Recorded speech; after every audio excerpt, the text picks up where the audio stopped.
Alrighty guys, hey, it's Josh from the Higher Baller, and I am about to see Rise of Skywalker, and I'm so excited to see it, but I've heard some stuff about it, but we'll see. I'm hyped for it. So yeah, going in. 2 hours later. I saw Last Jedi.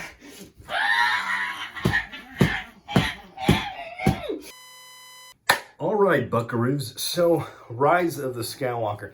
Yeah, I just saw it. Was it good? Was it bad? Was it everything that I intended it to be? And, yeah, so Rise of Skywalker, guys. I'm gonna give you the good, the bad, all that stuff. Let me give you the good first. So, the good stuff. Visually, it's stunning. Every set piece, every part of this film was shot so incredibly. The landscape looks great. You know, the way they set everything up, the blocking, all that, it's beautiful. You know, especially JJ's like reflective lights. Great stuff. Everything looked kind of like a dream in a way. And other than that, the character development is good.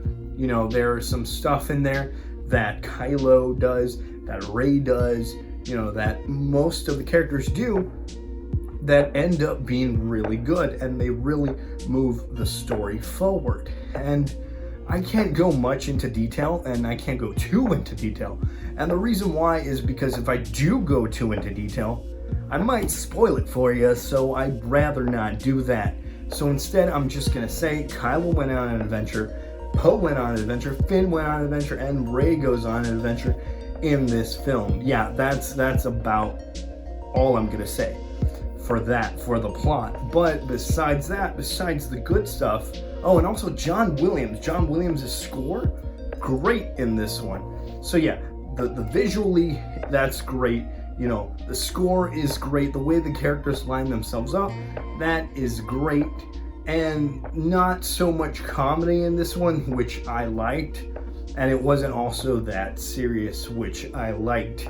It had very nostalgic, heartfelt, you know, childlike moments. And if you're looking for a way to say it right, like compare it to another Star Wars movie, I gotta say, it feels a lot like Return of the Jedi. I think that is where I stand this film. It feels a lot like Return of the Jedi, though it doesn't rehash a lot of stuff like Force Awakens did.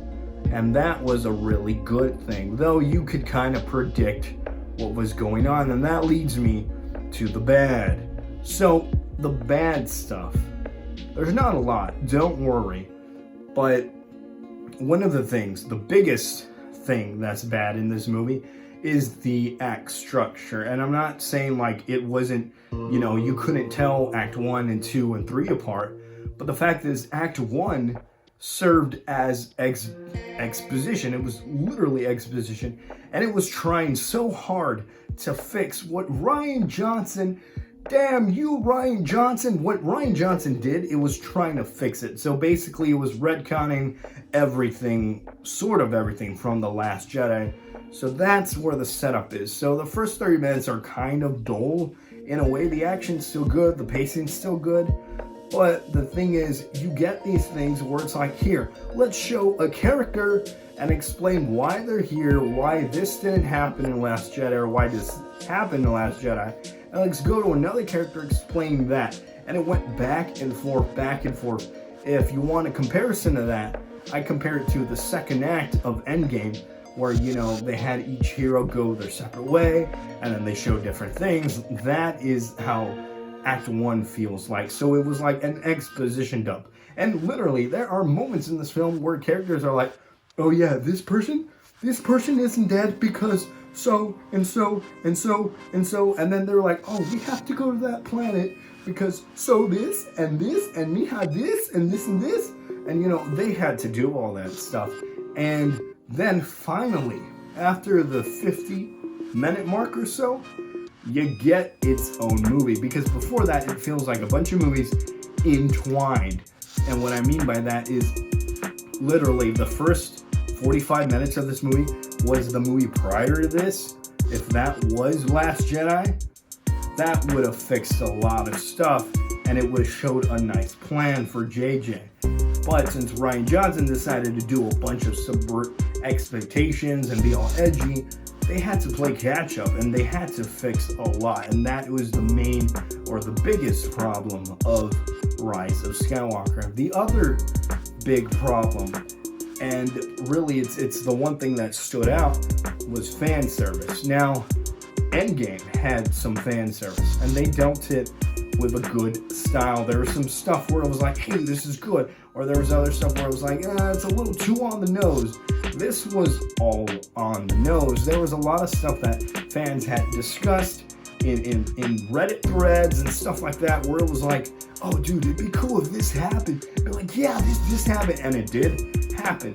So as a fan, it's astonishing to see that stuff, but then logically, when you're putting the movie together, it doesn't look that great. It doesn't sound that great. It sounds good on paper, but not in execution, if you know what I mean. And that is basically Rise of Skywalker. There's fan service in there that is kind of too on the nose, and it kind of bothers, it bothered me. I don't know if it bothered other people. I don't know if it bothered you. Did it bother you? Okay, I did the Dora thing right now.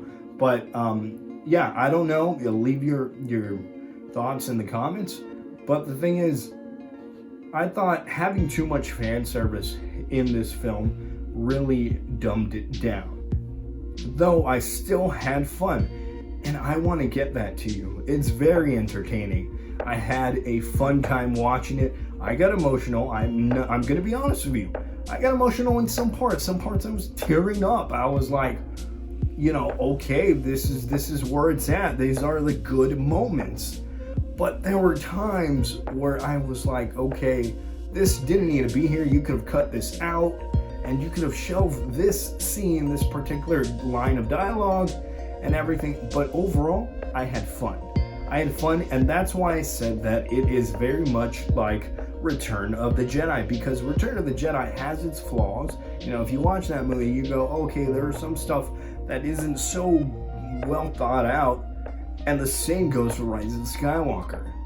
And the thing is, but I still have fun watching Return of the Jedi, and I have fun watching Rise of the Skywalker. I had a lot of fun, and it has a lot of replay value. I'm gonna watch this movie again and again.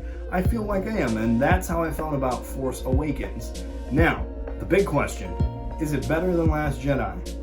Yes, indeed, it is way better than Last Jedi, but is it as good or even better than Force Awakens? And the thing is that is, in most cases, in some way, it is better than Force Awakens, and in some way it isn't. A lot of what Force Awakens did that did wrong was rehash stuff. This one doesn't do a lot of rehashing, but it does a lot of predictable and fan servicey stuff, like I said. So overall, I had fun, and I hope you guys go see it. If you're iffy about this movie, even after I reviewed it or whatever, just go and take some time to see it, because it had nostalgic tones.